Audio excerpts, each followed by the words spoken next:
সাহাবাই কেরাম জিজ্ঞাসা করছে মা হাযিহিল আদাহি, হে আল্লাহ রসুল কুরবানিটা কি? নবীজি বলছে সুন্নাতু আবিকুম ইব্রাহিম, তোমাদের পিতা ইব্রাহিমের সুন্নাত। এবার নবীজিকে জিজ্ঞাসা করছে ফামা লানা ফিহা ইয়া রাসূলুল্লাহ, হে আল্লাহর রসুল কোরবানি করলে আমাদের লাভ কি? নবীজি বলছে বিকুল্লি শাআরাতিন হাসানা, প্রত্যেকটি পশমের মধ্যে এক একটা নেকি। তাহলে কোরবানি মানে পশু জবাই শুধু? এটা ইবাদত, পশমে পশমে নেকি। আচ্ছা আরো শোনেন, নবীজি সাল্লাল্লাহু আলাইহি সাল্লাম বলেন মা আমিলা আদমিন মিন আমালি ইয়াউমিন নাহার আহাব্বা ইলাল্লাহ মিন ইহরাকিদ দাম। আল্লাহ নবী সাল্লাল্লাহু আলাইহি সাল্লাম বলেন কোন মানুষ কোরবানির দিন আল্লাহর সবচেয়ে প্রিয় উত্তম আমল যা করে কোরবানির দিন, সেটা হলো ওই পশু জবাই। এরপরে নবীজি বলেন, এই হাদিসের 4টা অংশ, এই প্রথম অংশ বললাম। দ্বিতীয় অংশ নবীজি বলেন ইন্নাহু ইয়াতি ইয়াউমাল কিয়ামাতি বিকুরুনিহা ওয়া আশআরিহা ওয়া আজলাফিহা, ওই ব্যক্তি কোরবানি যে করলো কিয়ামতের দিন সে ওই প্রাণীর শিং, পশম এবং আজলাফ মানে পায়ের যে খুর আছে না, এই খুর, নবীজি বলেন সে শিং, পশম এবং খুরগুলো সহ হাসরের ময়দানে মিজানের পাল্লায় ওজনের জন্য নিয়ে আসবে।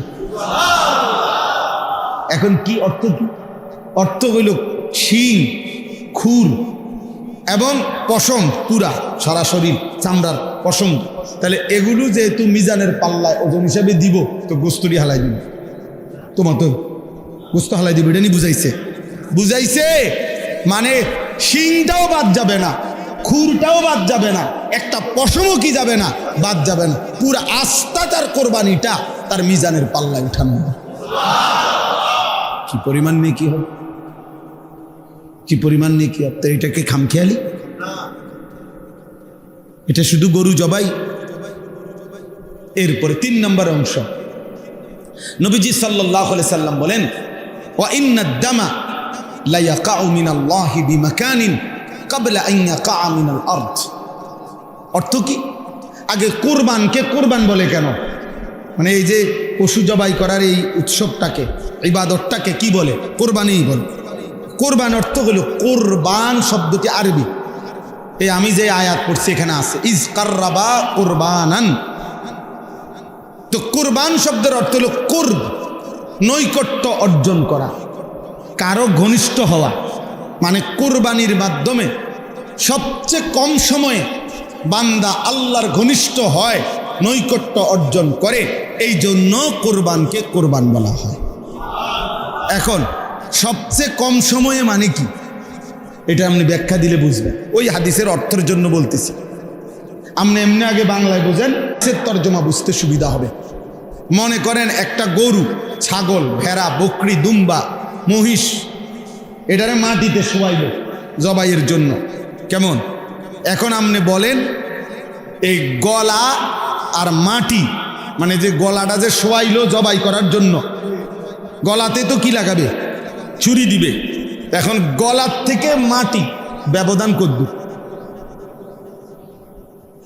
1 হাত, আধা হাত, 1 বিঘত, অথবা 4 আঙ্গুল 5 আঙ্গুল। আচ্ছা ধরি আমরা 1 বিঘত, সর্বোচ্চ 1 বিঘা কি 1 বিঘত, এর বেশি তো হবে না। তাহলে গলা থেকে মাটি ব্যবধান 1 বিঘত। এখন বলেন প্রাণীটা যখন জবাই করবে কোরবানির দিন, এই গলার মধ্যে যখন ছুরি চালাবে, তখন রক্তের ফোঁটা মাটিতে যে পড়বে, প্রথম ফোঁটা কয় মিনিট লাগবে? 2 সেকেন্ড ধরে নিলাম, 3 সেকেন্ড, এর বেশি তো না। 2 থেকে 3 সেকেন্ডের ভিতরেই রক্ত কোথায় পড়বে? মাটিতে। কারণ কি? গলার থেকে মাটিতে একদম কাছে, ঠিক না? জবাইয়ের সাথে সাথে।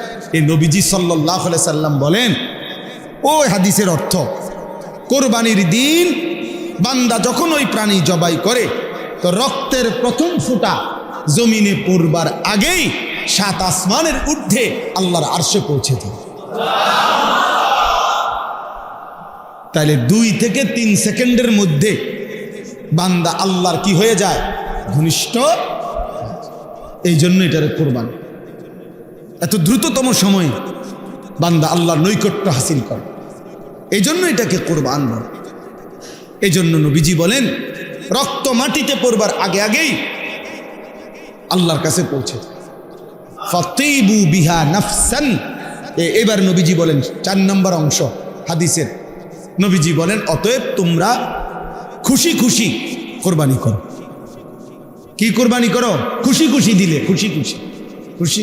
কি করুম আর, যা বেশি জন বিরক্ত করো রে, যা দিমু এবার করো। আর কি করার আছে? এটা নিয়ে কোরবানি। প্রতি বছর দিয়ে আইতে আসি, হ্যাঁ 10 জনের লগে চলন লাগে, হ্যাঁ মানুষে কি মনে করবো, যা দেও। আর কি করার আছে? এটা নিয়ে কোরবানি। এই বুঝেন না? যাক, আর এক উছিলায় মাইয়ার শ্বশুর বাড়ির থেকেও কিছু লোক খাওয়ানি বাকি রয়েছে, কথাবার্তা, হ্যাঁ দাও আরেক নাম বাড়াই দাও। এ উছিলায় মানুষ 200 খাওয়াই দিলাম, 100 খাওয়াই দিলাম। এটা নিয়ে কোরবানি? এটা ইবাদত। এটা কি আল্লাহর নবী এই জন্য বলছে খুশি খুশি কোরবানি করো। এটারে পেরেশানি মনে করো না, বিরক্ত মনে করো না, এটারে ঝামেলা মনে করো না, খুশি খুশি কোরবানি করো, খুশি খুশি কোরবানি করো। অতএব এবার আমার কথার সমাপ্তি। এই আয়াতের মধ্যে আল্লাহ তাআলা বললেন ওয়াতলু আলাইহিম নাবা আবনাই আদামা বিল হক। হে নবী, আপনি আদমের 2 সন্তানের কাছে, আদমের 2 ছেলে হাবিল কাবিল, তাদের ঘটনাটা আমার বান্দাদের কাছে স্পষ্ট করে বলেন।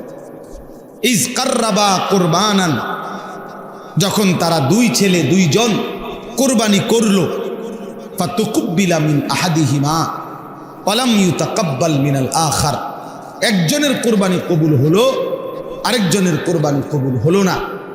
ক্বালা লা আকতুলান্নাকা, ওই যে ভাইয়ের কোরবানি কবুল হয় নাই কাবিল, সে তার ভাই হাবিলকে বলল আমি তোকে মেরেই ফেলবো, হত্যা করব, আমি নারী চাই, আমি ওই মেয়েকেই বিবাহ করব, প্রয়োজনে তোকে মেরে ফেলবো, আমার কোরবানি কবুল না হোক, আমি এত কিছু বুঝি না। এই তখন এই কথাটাই আজকে আমরা এই কয়েকজনের কাছে শেষ এই কথাটা বলার জন্যই করছি। আল্লাহ বলছে ইন্নামা ক্বালা ইন্নামা ইয়াতাকাব্বালুল্লাহু মিনাল মুত্তাকিন, এই কথাটাই শুধু বুঝে। হাবিল তখন বলছে তার ভাই কাবিলকে যে ঠিক আছে ভাই, আমি বুঝছি তুমি আমারে মেরেই ফেলবা, আমি বাঁচবো না, তবে আমি জীবন দেওয়ার পূর্ব মুহূর্তে একটা কথা বলে যাই।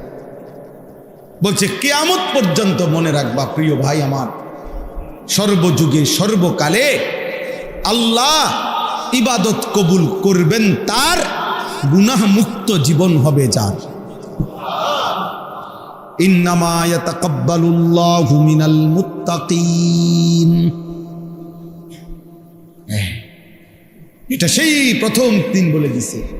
তার কোরবানি কবুল হবে যে গুনাহমুক্ত হবে, তার ইবাদত কবুল হবে যে গুনাহমুক্ত হবে। মুত্তাকি, তাকওয়া, তাকওয়া মানে গুনাহমুক্ত জীবন, গুনাহ থেকে বেঁচে থাকে। তাহলে নামাজ কবুল হবে তার, গুনাহমুক্ত জীবন যার। যাকাত কবুল হবে তার, গুনাহমুক্ত জীবন যার। রোজা কবুল হবে তার, গুনাহমুক্ত জীবন যার। হজ কবুল হবে তার, গুনাহমুক্ত জীবন যার। কোরবানি কবুল হবে তার, গুনাহমুক্ত জীবন, গুনাহমুক্ত কোরবানি, গুনাহমুক্ত নামাজ, গুনাহমুক্ত রোজা, গুনাহমুক্ত জিকির, গুনাহমুক্ত দান, গুনাহমুক্ত সাদাকা, গুনাহমুক্ত ইবাদত। সুদের টাকা দিয়ে কোরবানি দিবেন, হবে না। ঘুষের টাকা দিয়ে কোরবানি দিবেন, হবে না। কিস্তির টাকা দিয়ে কোরবানি দিবেন, হবে না। লোনের টাকা দিয়ে কোরবানি দিবেন, হবে না। 2 নম্বরই পয়সা কামাইয়া, ওজনে কম দিয়া, মিথ্যা বলিয়া, মাল হইল 6 নম্বর, কইয়া লাইছেন 1 নম্বর। হ্যাঁ বুঝেন নাই কথা? যত রকমের 900 ধোঁকা প্রতারণা করে উপার্জিত যেই সম্পদ, এটা তো হারাম। ওই হারাম সম্পদ দিয়া, অবৈধ রোজগার দিয়ে কোরবানি দিবেন, গোশত খাওয়া হবে, কোরবানি হবে না। কোরবানি হবে না, সিদ্ধ হবে, আরশে যাবে না। ফেসবুকে আসবে, ইউটিউবে আসবে, মাগার আরশে আজিমে যাবেন, আরশে আজিমে যাবেন। ইন্নামা ইয়াতাকাব্বালুল্লাহু মিনাল মুত্তাকিন। তাকওয়া জরুরি, তাকওয়া জরুরি। গুনাহমুক্ত জীবন, গুনাহ থেকে বেঁচে থাকা, হারাম থেকে বেঁচে থাকা, আল্লাহর নাফরমানি থেকে বেঁচে থাকা। অতএব আপনাদের কাছে প্রথম যে কথাটা বললাম, এই সবগুলো কথা এবার একসাথ করেন।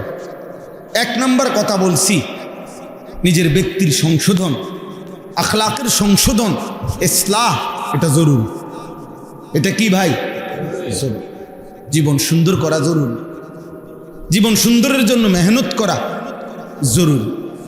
2 নম্বর বলছি, এই হিলফুল ফুজুল যে কয়জন আছেন, এই কয়জনে উদ্যোগ নিয়ে যে আমরা শুনব, মানুষ হইব নি না, মানুষ হইতো না, আপনি শুনবেন নি, দেখো এই নিয়তে প্রতিনিয়ত ইসলাহি মজলিসের আয়োজন করেন। দেখবেন ইখলাস ও তাকওয়ার বরকতে আল্লাহর বান্দাদের দিলের মধ্যেও ছুঁয়ে যাবে। আমার একবার দাউদকান্দিতে এক মসজিদের ইমাম সাহেব, বিশ্বাস করেন কত আমনের মতো বয়সী হবে, বয়স্ক মানুষ, ইমাম সাহেব আমারে জড়ায় ধরা একদিন আমারে বলতেছেন যে হুজুর, আমি আজকে 26 বছর এই মসজিদে ইমামতি করি, অল্প কয়টা বেতন পাই। কয় যে হুজুর, আমি আমার বিবি বাচ্চার কত আবদার জীবনে পূরণ করতে পারি নাই অভাবের কারণে, কাইন্দা দিছে। কয় যে হুজুর, আমার আল্লাহ আমারে, আমি 26 বছর এই মসজিদের খেদমত করি, একই মসজিদে, ছোট একটা মসজিদ। বলতেছে হুজুর, আমার আল্লাহ আমারে, আমাদের দুনিয়ার কোনো স্বপ্ন, বাচ্চাদের আশা আকাঙ্ক্ষা, কত কিছু পূরণ করতে পারি নাই অভাবের কারণে, আমার আল্লাহ আমারে আখিরাতে দিবনি। আমি কি বলতাম কর, আমি জড়াইয়া ধরে ওনারে অনেক কাঁদছি, কাইন্দা বললাম হুজুর, আমি বলেন কি, ইনশাআল্লাহ আল্লাহ আপনাকে এই পরিমাণ দেবে, সেদিন আপনি এবং আপনার পরিবার খুশিতে আনন্দে আত্মহারা হয়ে যান, আনন্দে আত্মহারা হয়ে যাবেন। আলেমে দ্বীন কখনো কারো উপার্জন মাসে 8,000 10,000 টাকা, আর ওই বেয়াদব সে নাকি নেতা। এই বেয়াদব পরিষ্কার বলতেছে, মুসলমান নারীদেরকে বলতেছে, তোমরা মোল্লা মৌলবীর বাচ্চা পেটে নিবা না। এত বড় জানোয়ার মুসলমানের ঘরে জন্ম নিল কেমনে? এত বড় বেঈমান, কি পরিমাণ আশ্চর্য কথা, চিন্তা করে দেখেন। নারীর মর্যাদা, নারীর অধিকার, উলামায়ে কেরাম এ ব্যাপারে কিচ্ছু বলে নাই, বলছে কোরআন সুন্নাহ বিরোধী। নারীর অধিকারের নামে যেই প্রস্তাবগুলো দেওয়া হয়েছে এগুলো প্রত্যাখ্যান করছে। কথা বলেন না কেন? ইসলাম বলছে বাবার মৃত্যুর পরে আপনার উত্তরাধিকার সম্পত্তি 2 বোন 1 ভাই, নাকি এটা আপনারা সবাই জানেন? এটা তো কোরআন শরীফের আয়াত। তো ওরা বলতেছে না, এটা সমান করতে হবে। এখন এই কথাটা যে কোরআন সুন্নাহ বিরোধী, এটা বলবার জন্য সামান্যতম আকল দেমাগ আছে, সে বুঝবে না এই কথা, এটা সেইটা বুঝবে। আপনি যদি বলেন যে এরকম করলো কেন, তা আপনি গোটা ইসলাম সব বুঝেন, কথা বলেন না কেন? আল্লাহর সব বিধান আমরা বুঝি, তো আল্লাহর ফয়সালা আমরা মানি না। আপনি কবরের আযাব বুঝেন, আপনি হাসরের আযাব বুঝেন, তো তাইলে আল্লাহ তাআলার প্রত্যেক কথা সত্য, সঠিক, যৌক্তিক, ইনসাফ। নবীজি বলছে, আয় আল্লাহ, আদলুন ফিয়া কাদাউক, আপনি আমার ব্যাপারে, যার ব্যাপারে যে ফয়সালা দিছেন, এটাই ইনসাফ, এটাই সঠিক, এটাই আদল। আল্লাহ তাআলা বান্দার উপরে জুলুম করবে, আল্লাহ বান্দার ভালোটা বুঝবে না, আর এই নাফরমান কয়েকজন মহিলা বুঝবে, এটা সম্ভব? যাই হোক, আমার বলার উদ্দেশ্য হল উলামায়ে কেরাম থেকে বিচ্ছিন্ন হবেন না। উলামায়ে কেরাম থেকে বিচ্ছিন্ন করার জন্য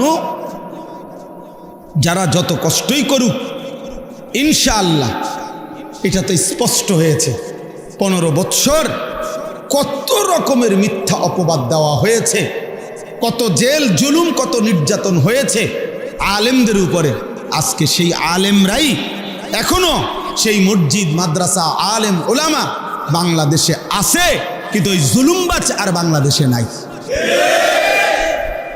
অতএব এই নতুন করে এই জঘন্য বেয়াদব যে আলেমদেরকে উপেক্ষা করলো, তুচ্ছতাচ্ছিল্য করলো, কিশোরগঞ্জের এই বেয়াদব ইনশাআল্লাহ বাংলাদেশে থাকতে পারবে না ইনশাআল্লাহ।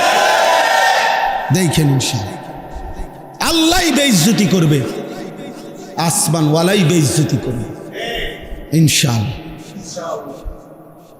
অতএব আপনাদের কাছে অনুরোধ, এভাবেই চলছে, এভাবেই চলছে। ওলামায়ে কেরামের বিরোধিতা, কোরআনের বিরুদ্ধা, দ্বীনের বিরোধিতা। ওলামায়ে কেরাম বলছে কোরআন সুন্নাহ বিরোধী বক্তব্য। তুমি এটা না প্রমাণ করবা যে না এই কথাটা কোরআন সুন্নাহ বিরোধী নয়। কথা বলেন না কেন? যে আমরা এটা লেখছি এটা কোরআন সুন্নাহ বিরোধী নয়, এটা বুঝে দিলেই তো। এটা জনগণকে বললেই তো যে হুজুররা মিথ্যা বলতেছে, না এটা কোরআন সুন্নাহ বিরোধী না, এটা কইলেই তো হয়। অথবা এটা বলেন যে কোরআন সুন্নাহ বিরোধী কথা বাংলাদেশের 95% মুসলমান মানতে হবে, এটা কইয়া দেখো না, চাই না আমরা। এরপরে না আমাদের জনগণ মুসলমান প্রতিবাদ করে কিনা দেখা যাবে। মুসলমান তো এখনো মরে নাই, ইমানদার তো এখনো কি করে নাই, সবাই মরে নাই। এই জন্য আমি আপনাদের কাছে বললাম আমরা প্রত্যেক ইনশাআল্লাহ এই কোরবানি কিছুদিন আগে, কয়েক বছর আগে আমি নিজেও একবার পত্রিকা দেখছি, এক ভদ্রলোক পরামর্শ দিছে কোরবানিতে এই ব্যাপক পশু জবাই না করে এগুলো গরিব দুঃখীকে দান করে দিলে ভালো হতো। হেতের বুদ্ধি, হেতের বুদ্ধি। অর্থাৎ শরীয়তের একটি বিধানের জন্য যে টাকাটা খরচ হয়, এটা শরীয়তের এই বিধান পালন না করে ওনার গরিব দুঃখীর লেগে মায়া লাগছে, গরিব দুঃখীর লেগে তুমি ভিন্ন টাকা উঠাইয়া মানুষদেরকে ভিন্নভাবে দান সৎকা করার জন্য উৎসাহিত করতে পারো না? এ দেশের মানুষ কোরবানির টেহা দিয়ে গরিবকে দিতে হইব কেন? গরিবকে আলাদা টাকা দেওয়ার জন্য উৎসাহিত করতে আলেম ওলামারা নিষেধ করছে। কথা বলেন না কেন? নিষেধ করছে। আমরা বলছি যে গরিব দুঃখী এতিম অসহায়কে দিয়েন না, তো তুমি কোরবানির টাকা দিয়া গরিব দুঃখীরে দিবা কেন? কোরবানি না দিয়ে, এটা তো শরীয়তের বিধান। শরীয়তের বিধান কিনা? নিজেকে গঠন করো। আমরা কিতাবে পড়ছি একজন নওজোয়ান তাগড়া যুবক মুসলিম মুজাহিদকে খ্রিস্টান সৈন্যবাহিনী গ্রেফতার করছে। তো গ্রেফতার করার পরে উনি অনেক বেশি সুন্দর, সুঠাম, চমৎকার দেহ ছিলেন। তো খ্রিস্টান সেনাপতি ওই যুবক মুজাহিদকে দেখে আকৃষ্ট হয়েছেন। নিজের মেয়েকে এই ছেলের কাছে বিবাহ দিবেন এরকম ভাবছেন। তো চিন্তা করছে আগে তাকে যে কোনো প্রলোভনে খ্রিস্টান বানাই, চেষ্টা করি, তারপরে তার কাছে মেয়ে বিয়ে দিই। তো বহুভাবে ওনাকে প্রলোভন দিছে, হুমকি ধমকি দিছে, উনি কোনোভাবেই মাথা নোয়ায়নি। শেষ পর্যন্ত বন্দি করছে। আমরা উর্দু কিতাবে পড়ছি। ওই যুবক মুজাহিদ এবার ওনার কামরার মধ্যে ওই সেনাপতি তার সুন্দরী মেয়েকে একাকী দিয়ে দিছে, আর বলছে তুমি তোমার রূপ যৌবন দিয়ে যে কোনোভাবে তাকে গুনাহে বাধ্য করবা। তো 3 দিন ওই মেয়ে ওই ঘরে ছিল। 3 দিন পরে সে বের হয়ে তার বাবাকে বলছে যে হে বাবা, নিশ্চিত ইন্নাহু হাজারুন আম শাজারুন, এই যুবক নিশ্চিত হয় পাথর নয়তো কোনো গাছ। সে আসলে কোনো মানুষ না, মানুষের কোনো অস্তিত্ব, প্রাণ, অনুভূতি তার মধ্যে নাই। লা ইয়ালতাফিতু ইলাইয়া মাররাতান, সে তো আমার দিকে একবারের জন্য চোখটা তুলেও তাকায় না।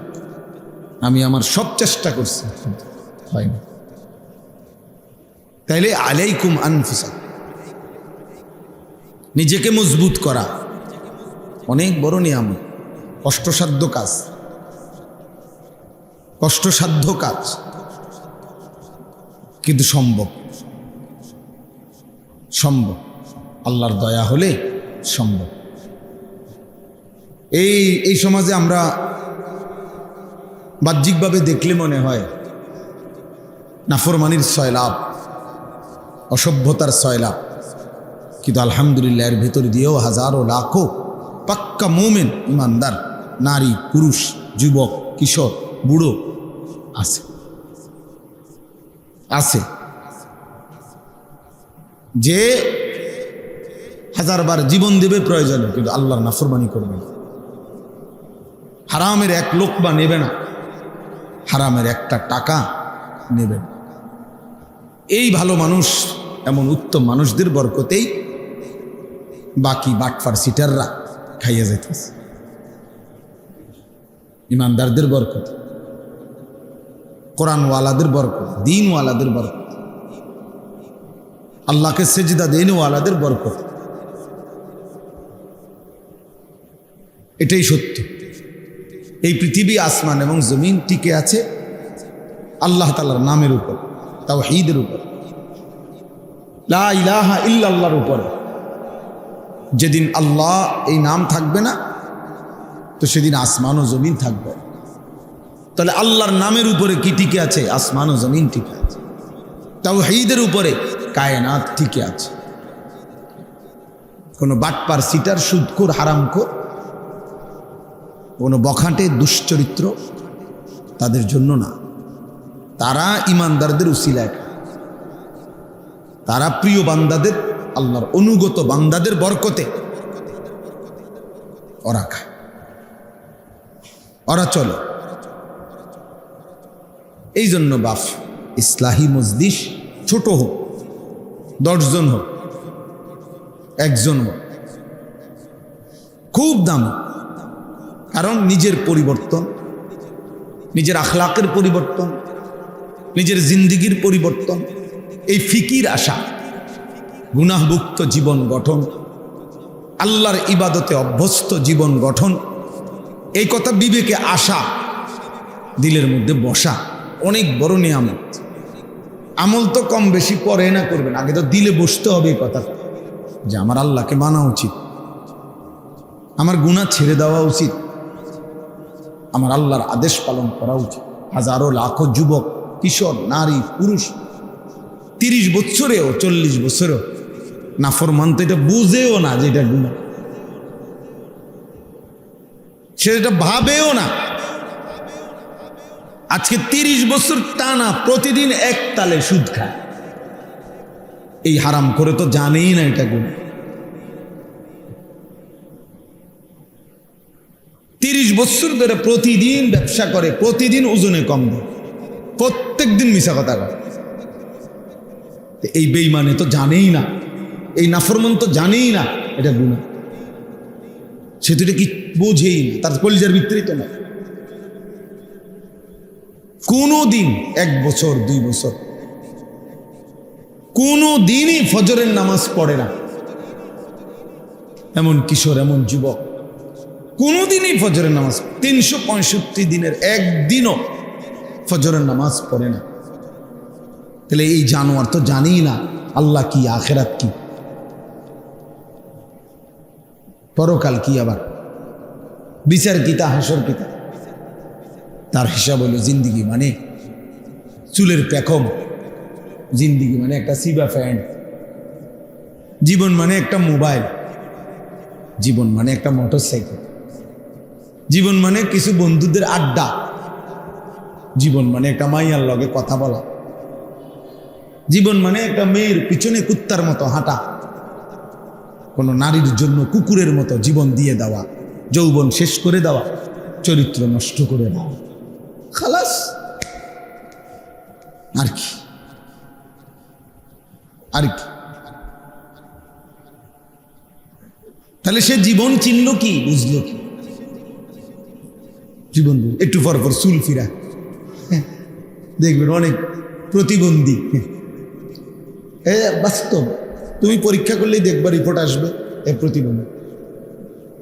এই যে এরা এমনি এমনি একটু পর পর চুল ফিরায় না, এ প্রতিবন্ধী। কারণ তুমি নিজেই জানো এটা সামনে এলায়, তো আবার এটা ফিরাও কা, এটা বারবার যেহেতু তোমার ডিস্টার্ব করে, তো এটা কাটো না কেন? একটা যুক্তি তো থাকবে যে আমি একটা জিনিস আমার বারবার প্যারেশান বিরক্ত লাগতেছে, আমি এটা সরামু না। তাহলে সে নিজেই আসে, নিজেই ফিরা সারাদিন তার একটা হাত চুল ঠিক করে নিয়ে ব্যস্ত। তো এটা অসুস্থ না, এটা প্রতিবন্ধী না, তার সিরা মানসিক সমস্যা তার। পৃথিবীর কেউ বেটা, কম করে বলি বেটা, গোটা পৃথিবীর কেউ কোনোদিন কোনো বেঈমানে কোনোদিন বলে নাই যে পুরুষের মাথার চুলের মধ্যে সৌন্দর্যের কিছু আছে আলাদা, বা এটা নিয়ে আলাদা সৌন্দর্যের কোনো প্যারেশানি এটা পৃথিবীতে নেই। কোনো পাগলও বলে নাই, কোনো বেঈমানে বলে না। তোমগরে কিছু বেঈমানে হয়তো ভুল বুঝাইছে। চুলের উপরে যদি কোনো যত্ন সৌন্দর্যের কিছু হয়, তা নারীর সৌন্দর্য চুলের মধ্যে। পুরুষ চুল নিয়ে ব্যস্ত থাকবে, এটা এক ধরনের মেয়েলি স্বভাব ছাড়া, বেডিত্বের স্বভাব ছাড়া আর কিচ্ছু হইতে পারে। এটা এক ধরনের কাপুরুষ, যে লজ্জিত পুরুষ হওয়া নিয়ে যে শরম পাইতেছে যে আমি যে বেডই, এই জন্য আমি একটু লজ্জিত অনুতপ্ত। আমি যদি মেয়ে হতাম আর মেয়েদের মতো সারাক্ষণ চুল নিয়ে ব্যস্ত থাকতাম, কত না ভালো হতো। নাই তো বলেন কি কারণ থাকতে পারে এটার পিছনে? একটা ছেলেকে কেন, পুরুষকে কেন চুল নিয়ে এত ব্যস্ত বানায় দিল? আফসোসের ব্যাপার, আশ্চর্যের ব্যাপার রীতিমতো। এই জন্য বললাম আলাইকুম আনফুসা। ইসলাহি মজলিসের মূল ফিকিরের নিজের সংশোধন, জিন্দিগির সংশোধন, জীবনকে সুন্দর করা, এটা খুব ভালো উদ্যোগ। এক মানুষের সবচেয়ে বড় কল্যাণ, মনে রাখবেন, মানব কল্যাণ দুই ধরনের হয়। এক হলো সেবামূলক কিছু কাজ করা। কারো বাড়িতে টিউবওয়েল বসাই দিছেন, কারো টিনের চাল দিয়া দিছেন, কারো ঘর বাইন্দা দিছেন, হ্যাঁ, মেয়েটার বিধবা, মেয়ে বিবাহের ব্যবস্থা করে দিছেন। মাশাআল্লাহ, ভালো কাজ এগুলো। বন্যা, ঝড়, ঘূর্ণিঝড়, জলোচ্ছ্বাসে সহযোগিতা করছেন, উত্তম কাজ, মানব সেবা। কিন্তু আরেকটা মানব সেবা হলো, মানব কল্যাণ হলো ওই মানুষটাকে আল্লাহমুখী করে দেওয়া, আখিরাতমুখী করে দেওয়া। ওই মানুষটার জিন্দিগি চেঞ্জ করে, ইউটার্ন করে তাকে আল্লাহ রসুল আখিরাত পরকালের দিকে ফিরাইয়া দেওয়া। আল্লাহর কসম, কোরআন বলে এটা হচ্ছে মানবতার সবচেয়ে বড় কল্যাণ। মানুষের সবচেয়ে বড় কল্যাণ হলো তাকে তার রব চিনায়া দেওয়া, তাকে তার গন্তব্য চিনায়া দেওয়া, তাকে তার মালিক চিনায়া দেওয়া, তাকে আল্লাহর সাথে জুড়ে দেওয়া, তাকে নামাজের সাথে বেঁধে দেওয়া, তার ঈমানের দৌলত দান করা। এই জন্য আল্লাহ নবী সাল্লাল্লাহু আলাইহি ওয়াসাল্লাম বলছেন, ওয়া ইন্নী আখিযুন বিহুজাজিকুম, আমি চেয়েছি, নবীজি বলেন, আমি চেয়েছি কোমরে জড়াইয়া ধইরা হলেও আমার এক এক উম্মতকে জাহান্নাম থেকে বাঁচাতে। কোমরে জড়াইয়া ধরে হলো, অর্থাৎ হাত ধরলে মানুষ অনেক সময় ছুটে যায়, কাঁধে হাত দিলে মানুষ অনেক সময় ছাইরা লায়, কিন্তু কোমরে যদি কাউরে আঞ্জা করে শক্ত করে ধরে, এই বাঁধন ছুটাইতে কষ্ট। যেন নবীজি বলেন, আমি চেয়েছি আমার এক এক উম্মতকে কোমরে জড়িয়ে ধরে হলেও জাহান্নামের আগুন থেকে বাঁচাতে। এই ফিকির, এইটা হলো বড় ফিকির। প্রতিটা মানুষকে নেক কাজের আদেশ করা, গুনাহের কাছ থেকে ফিরিয়ে রাখার চেষ্টা করা, বাফ, এটা মানবতার বড় কল্যাণ, এটা বড় কল্যাণ। তারে আমি 3 বেলা খাওয়াইলাম, অথচ সে আল্লাহকে সিজদা দেয় না। এটা বড় কল্যাণ না? হ্যাঁ, এটাও কল্যাণ, তার ভালো, তার খাওয়াই আমি। কিন্তু মানবতার, মানুষের সবচেয়ে বড় কল্যাণ হলো মানুষকে তার মালিকের সাথে জুড়ে দাও। এই জন্য কিতাবে আছে, নবী সাল্লাল্লাহু আলাইহি ওয়াসাল্লাম বলছেন, লাল্লাহু আশাদ্দু ফারাহান বিতাওবাতি আবদিহি, আল্লাহ তাআলা সবচেয়ে বেশি খুশি হয় বান্দা যখন তওবা করে গুনাহ ছেড়ে দিয়ে আল্লাহর কাছে ফিরে আসে। আর হাদিসে আছে, নবীজি বলেন, কোন বান্দা যখন গুনাহ ছেড়ে দেয়, নাফরমানি ছেড়ে দেয়, তওবা ফিরে আসে, সেজদা দেয়, গোলামি করে, আল্লাহর নাফরমানি ত্যাগ করে, খোদার কসম নবী বলে, আল্লাহ তখন ফেরেশতাদেরকে বলে, আমার আসমান সাজিয়ে দাও, জান্নাত সাজিয়ে দাও। তো ফেরেশতারা আসমান সাজায়, জান্নাত সাজায়, আর বলে, আল্লাহ আসমান কেন সাজাইলেন, জান্নাত কেন সাজাইলেন? তো আল্লাহ তাআলা বলে, আসলাহাল আবদু মাওলাহু। আল্লাহ তখন বলে, শুনো ফেরেশতারা, আজকে এক গোলাম যে তার মনিব থেকে বহুদিন যাবৎ ভাইগা গেছিল, পলায়ন করছিল, আজকে সেই ভেগে যাওয়া পলায়নকৃত গোলাম তার মনিবের সাথে সম্পর্ক ঠিক করে নিছে। আমারে গোলাম বহুদিন আমারে সেজদা দেয় নাই, আমার হুকুম মানে নাই, আমার নাফরমানির উপরে ডুবা ছিল, ওই আমার থেকে দূরে সরে গেছিল।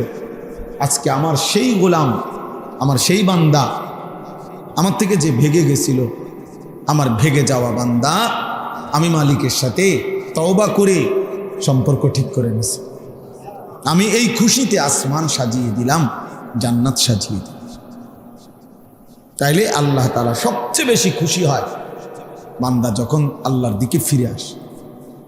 এজন্য হাদিসে আছে, আল্লাহর নবী সাল্লাল্লাহু আলাইহি ওয়াসাল্লাম বলেন, আকরাবু মা ইয়াকুনুল আবদু মির রাব্বিহি ওয়া হুয়া সাজিদ। নবীজি বলেন সাল্লাল্লাহু আলাইহি ওয়াসাল্লাম, বান্দা আল্লাহ তাআলার সবচেয়ে আকরাব, ঘনিষ্ঠ হয়, আল্লাহর সবচেয়ে ঘনিষ্ঠ হয় বান্দা কখন? নবীজি বলেন ওয়া হুয়া সাজিদ, বান্দা আল্লাহকে সেজদা করে দেয়। কখন? ওয়া হুয়া সাজিদ, যখন সে সেজদা করে। আমার শায়েখ আল্লামা মুফতি মুশতাকুর নবী সাহেব বলে, আল্লাহ যখন, বান্দা যখন আল্লাহকে সেজদা করে, তো আল্লাহ মহব্বতে ওই বান্দার মাথায়, পিঠে হাত বুলায় দেয়, আদর করে দেয়, আদর করে দেয়। আল্লাহ যেন বলে, বান্দা আমারে সেজদা দিলা, যাও বান্দা, খুশি হলাম, খুশি হলাম। এজন্য নামাজ যার কপালে জোটে না, তার কপালের উপরে লানত। যার কপালে সেজদা না, থু তো তোর কপালে, থু তোর কপালে, লানত তোর কপালে, লানত তোর কপালে। সেজদা জোটে না, তোরে আল্লাহ বানাইলই কেন?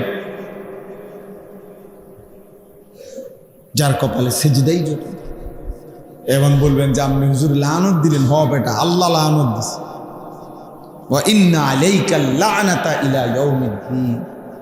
কোরআন শরীফে আল্লাহ বলছে, ইবলিস তুই আমারে সেজদা দিলি না, আজকের থেকে নিয়ে কিয়ামত পর্যন্ত তোর উপরে আমি আল্লাহর লানত। কোরআন শরীফের আয়াত। তাহলে ইবলিসের উপরে আল্লাহ এই লানতটা কেন দিছে? কথা বলেন না কেন?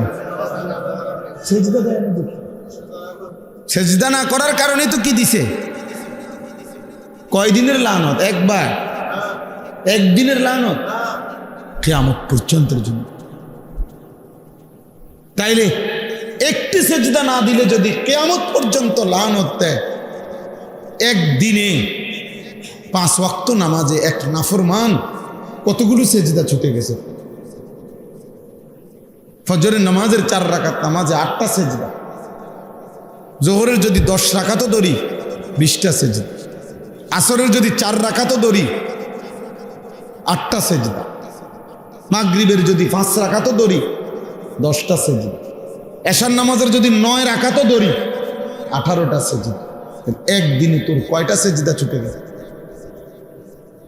তুমি কি পরিমাণ লানতের যোগ্য হবে, তুমি কি পরিমাণ অভিশপ্ত হবে। আল্লাহ আমাদেরকে বুঝ দান করেন। এই জন্য প্রিয় ভাই বাবা, আমি এই জন্য প্রথমেই বলে নিলাম, 10 জন হোক, 5 জন হোক, 50 জন হোক, এটা কোনো কথা না।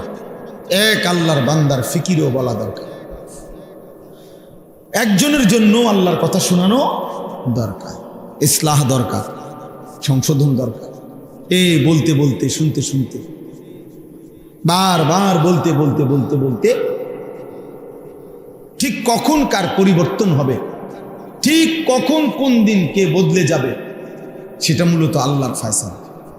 আমাদের দায়িত্ব বলতে থাকা, শুনতে থাকা, আয়োজন করতে থাকা।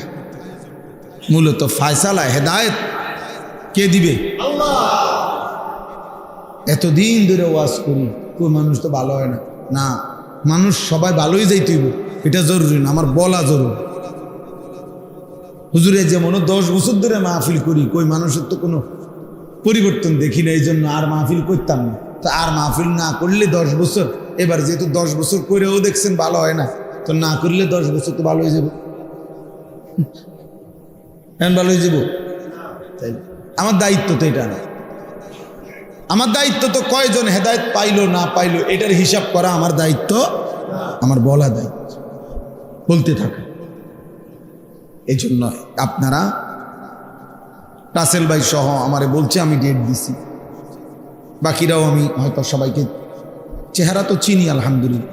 আপনাদের এই হিলফুল ফুজুল নামে আপনাদের এই আয়োজন আপনারা ধারাবাহিক করবেন, ধারাবাহিক।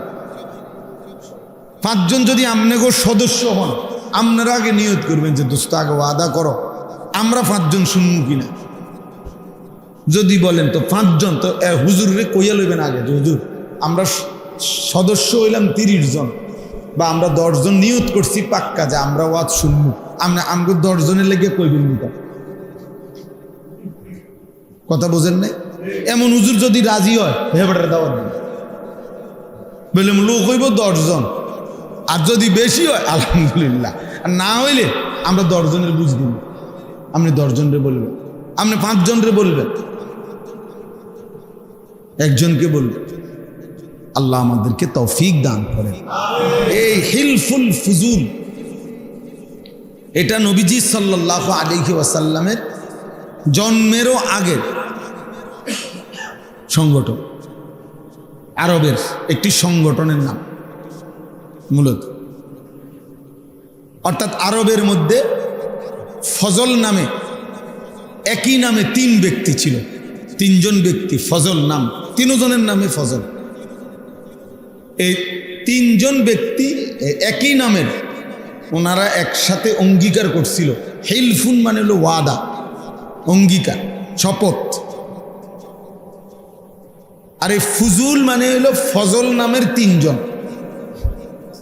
বুঝছেন? এটা কিন্তু অনেকখানি এই সংগঠনের নাম আছে, দেখেন না, এই জন্য বলতেছি আর কি, সবার ভালো হবে। অর্থাৎ এই একই নামের 3 জন ব্যক্তি ফজল নামের, ওনারা মক্কায় একদিন সিদ্ধান্ত নিছে, শপথ করছে যে আমরা আমাদের এই মক্কায় আমরা সর্বাত্মক চেষ্টা করব এখানে যেন কারো উপরে কোনো জুলুম, ছিনতাই, কারো উপরে যেন অন্যায় না হয়, কেউ কারো উপরে যেন জুলুম করতে না পারে। আমরা মজলুমের পক্ষে, দুর্বলের পক্ষে আমরা সমর্থন করব, সহযোগিতা করব, সাহায্য করব, জালেমকে প্রতিহত করতে চেষ্টা করব, মজলুমের কল্যাণ করব, দুস্থ অসহায়ের কল্যাণ করব। এই একটা শপথ নিয়ে ওনারা কাজ শুরু করছিলেন।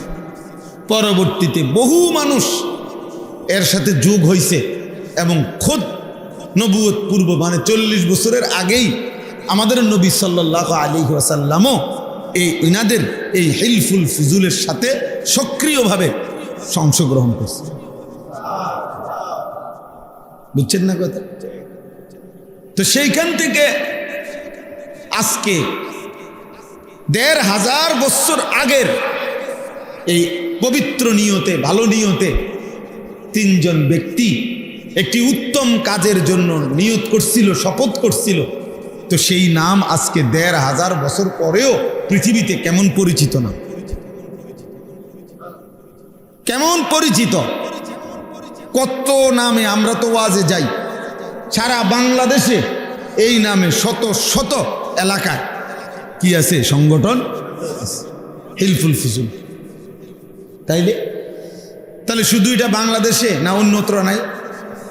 তাহলে এই জন্য বললাম মুখলেসানা খেদমত মানে নিষ্ঠার সাথে আল্লাহর সন্তুষ্টির জন্যে কোনো খেদমত যদি করা হয় তো যুগ যুগ ধরে এটা টিকে থাকে।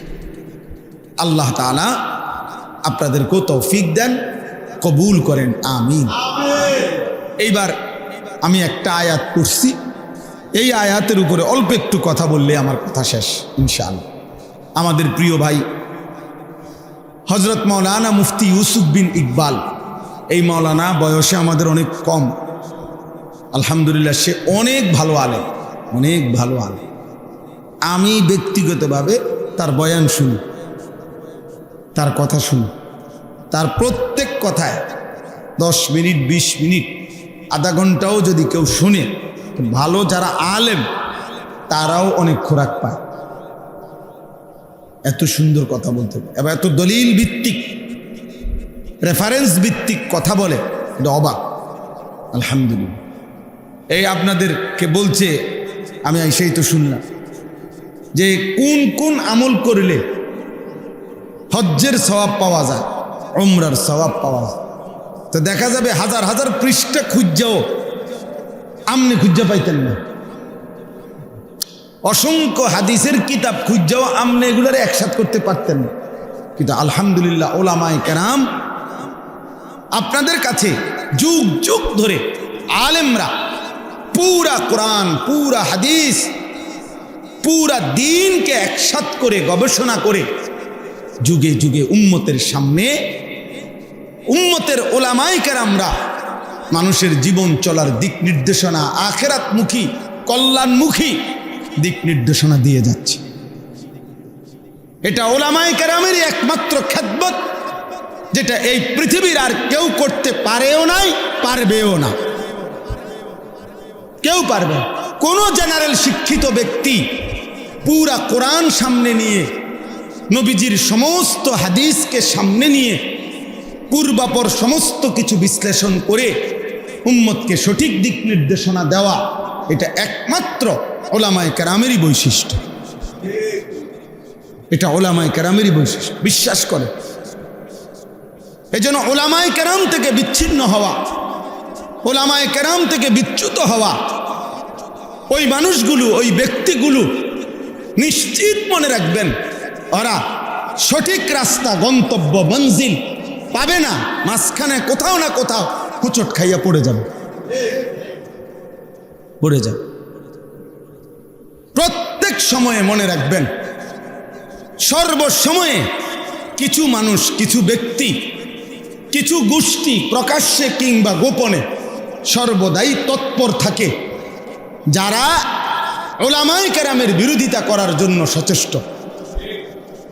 কারণ হলো তারা জানে মানুষ যত বেশি ওলামায়ে কেরামের সাথে থাকবে, ওলামায়ে কেরাম থেকে শুনবে, তত বেশি প্রকৃত দ্বীন, প্রকৃত ইসলাম, প্রকৃত আমল, প্রকৃত জীবন গঠন করতে পারবে। আর জীবন যদি সুন্দর হয়ে যায়, ঈমান আমলের উপরে উঠে যায়, মানুষ যদি অন্যায়, অশ্লীলতা, বেহায়াপনা, অসভ্যতা, নোংরামি, হারাম, অবৈধ উপার্জন এগুলা যদি ওলামায়ে কেরামের বরকতে ছেড়ে দেয়, তাহলে মুনাফিক যারা, বেঈমান যারা, নামধারী ছদ্মবেশী মুসলমানের দুশ্মন যারা, তাদের লস, তাদের লস। এজন্য সবসময় কিছু ব্যক্তি, মানুষ, গ্রুপের চেষ্টা থাকে, যারা সর্বদাই চেষ্টা করে ওলামায়ে কেরাম থেকে মানুষকে কি করতে, বিচ্ছিন্ন করতে। হ্যাঁ, আপনার নারী সংস্কার কমিশন, যেটা নিয়ে সারা বাংলাদেশ প্রতিবাদ করছে, বাংলাদেশের ওলামায়ে কেরাম সহ ন্যূনতম ঈমান আছে, আমল আছে এমন বিবেকবান মুসলমান নারী পুরুষ প্রত্যেকেই বলছে যে কোরআন সুন্নাহ বিরোধী। এখানে অসংখ্য ধারা প্রতিবেদনে লিখছে তারা, যেটা প্রকাশ্যে আল্লাহর কোরআন বিরোধী, রসুলের সুন্নাহ বিরোধী, এটা স্পষ্ট বলছে। ওলামায়ে কেরামও দেখায় দিছে, সাধারণ বিবেকবান মুসলমান ইমানদার মুসলমানও এটা দেখছে, শুনছে, জানে।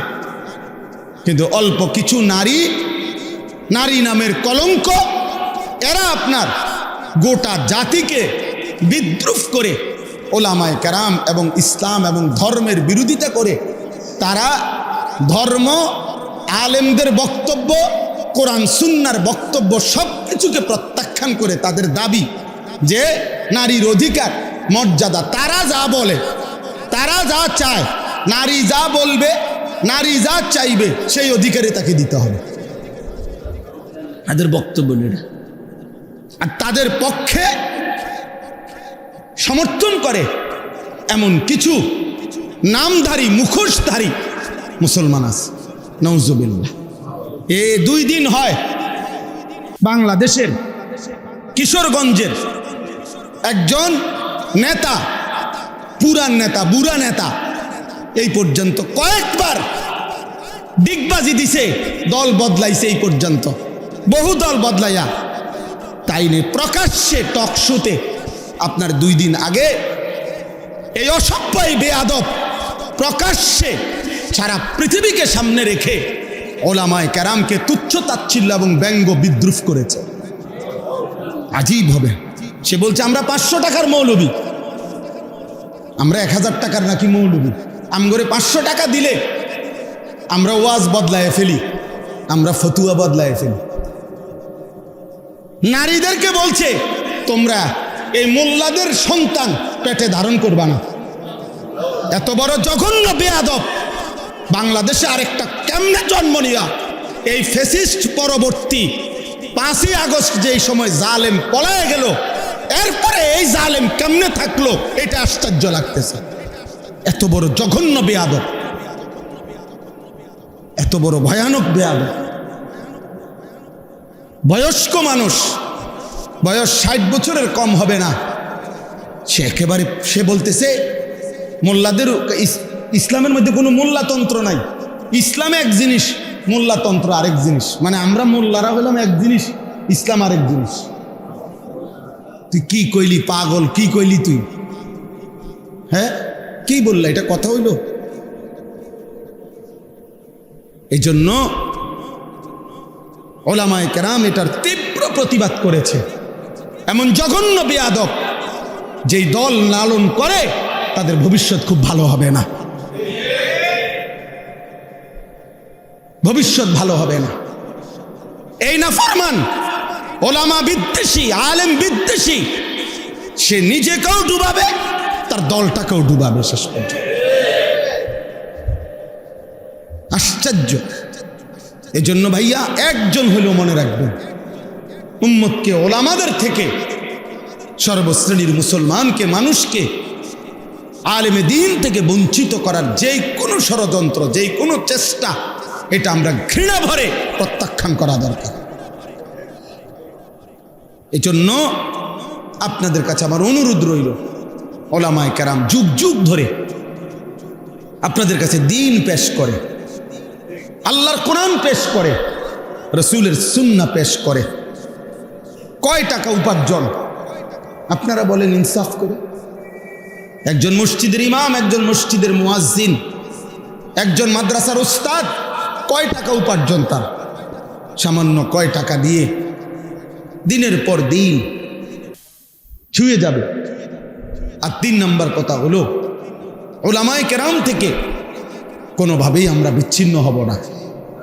ওলামায়ে কেরামের বিরুদ্ধে যারা কথা বলবে আমরা তাদেরকে প্রত্যাখ্যান করব। 4 নম্বর কথা হলো, কোরবানি সহ নামাজ, রোজা, কোরবানি, হজ, সমস্ত ইবাদত, দান, সাদাকা, জিকির, তেলাওয়াত, সমস্ত ইবাদতের ক্ষেত্রে গুনাহমুক্ত থাকা, গুনাহ থেকে বেঁচে থাকা, এটা বাধ্যতা।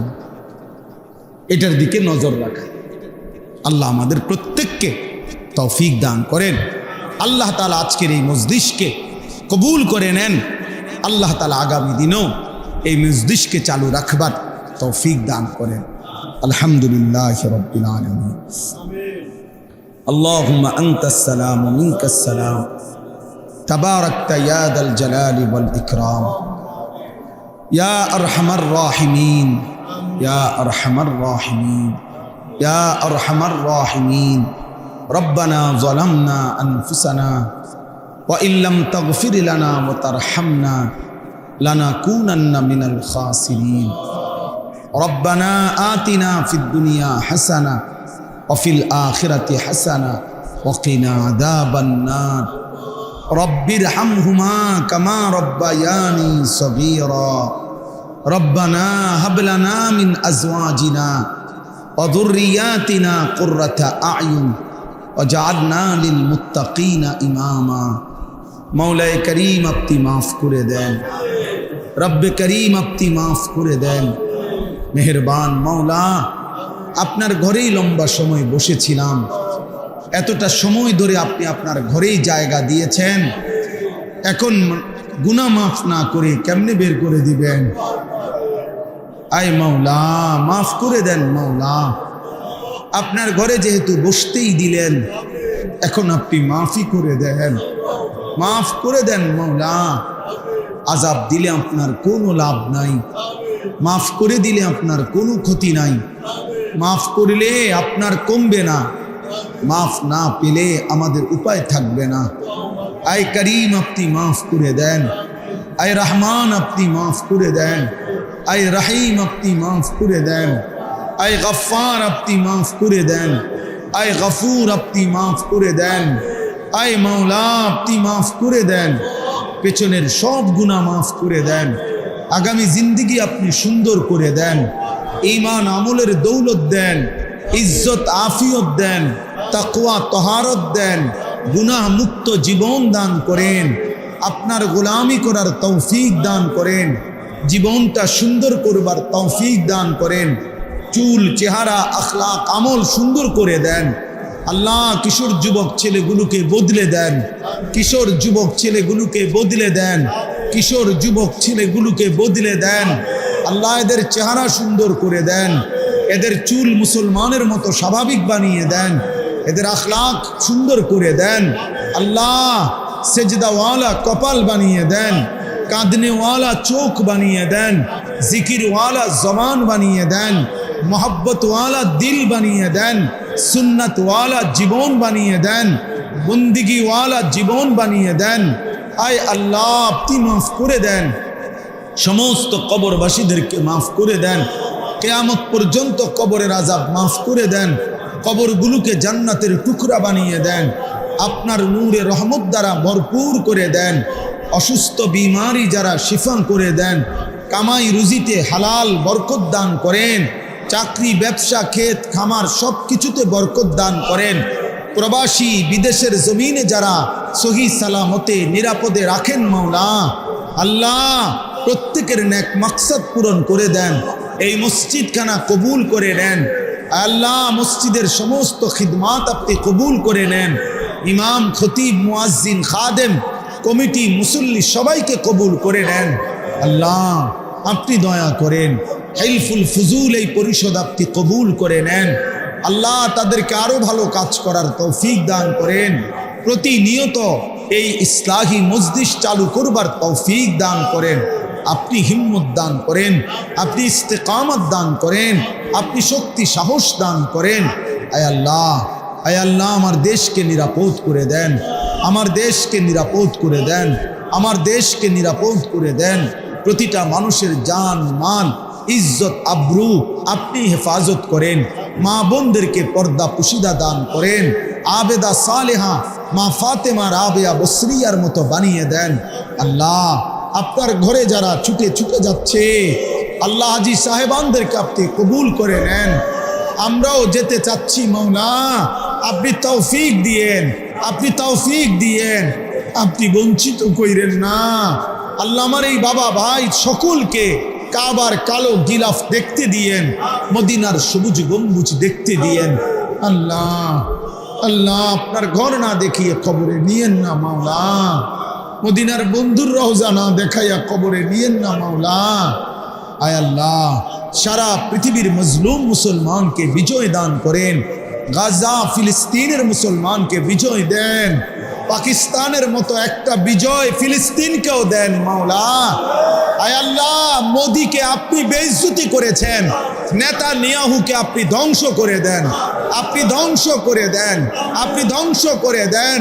আয় আল্লাহ এদেশে ইসলামকে কায়েম করে দেন, ওলামাদের ইজ্জতকে কায়েম করে দেন। ওলামায়ে কেরামের বিরুদ্ধাচরণ যারা করেছে আপনি তাদেরকে বেইজ্জতি করে দেন, আপনি তাদেরকে বেইজ্জতি করে দেন।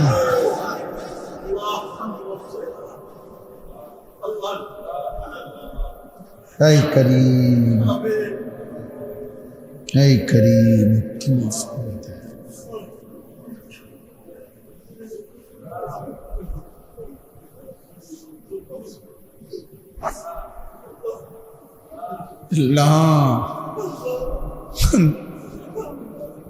আপনি দেন মাওলা, ফিলিস্তিনের বিজয় দেন, গাজার বিজয় দেন, কাশ্মীরের বিজয় দেন, আরাকানের বিজয় দেন, মুসলিমের বিজয় দেন। আল্লাহ রব্বির হামহুমা কামা রব্বায়ানি সগীরা। সুবহানা রাব্বিকা রব্বিল ইজ্জাতি আম্মা ইয়াসিফুন ওয়া সালামুন আলাল মুরসালিন ওয়ালহামদুলিল্লাহি রাব্বিল আলামিন। আমার 28 তারিখ হজ্জের ফ্লাইট, দোয়া করবেন আল্লাহ যেন, আমিও আপনাদের জন্য দোয়া করি, আল্লাহ সবাইকে কবুল করে।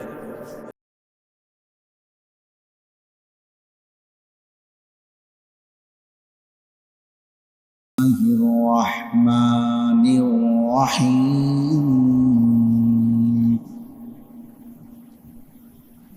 واتل عليهم نبأ ابني آدم بالحق إذ قربا قربانا فتقبل من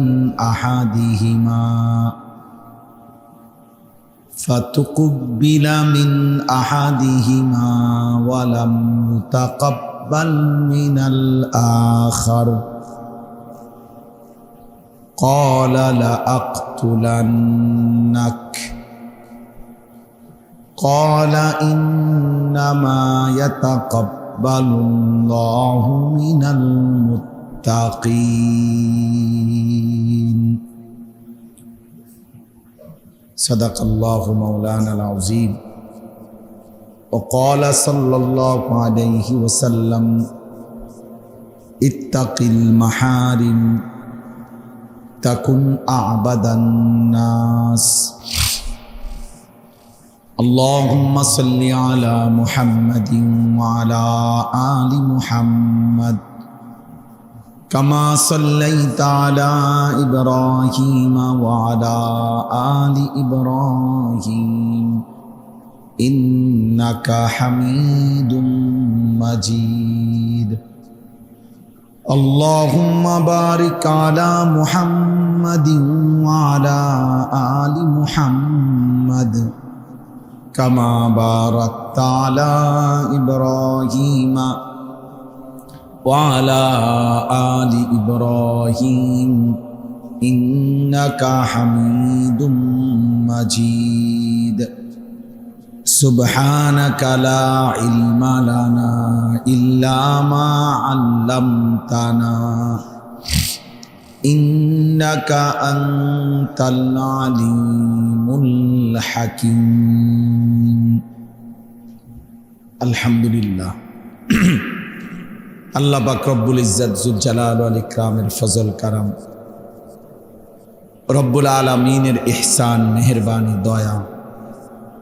আল্লাহ তাআলা আমাদেরকে আজ 18 মে 2025 রোজ রবিবার কুমিল্লা জেলা দেবিদ্বার উপজেলাধীন ভিংলাবাড়ি চেয়ারম্যান বাড়ি আল আকসা জামি মসজিদে, ভিংলাবাড়ি হিলফুল ফুজুল সমাজ কল্যাণ পরিষদের উদ্যোগে ইসলাহি মাহফিলে আল্লাহ তাআলাই আমাদেরকে আসবার বসবার আল্লাহর জন্যই জমা হওয়ার তৌফিক দান করেছেন। এজন্য সকলেই বলি আলহামদুলিল্লাহ।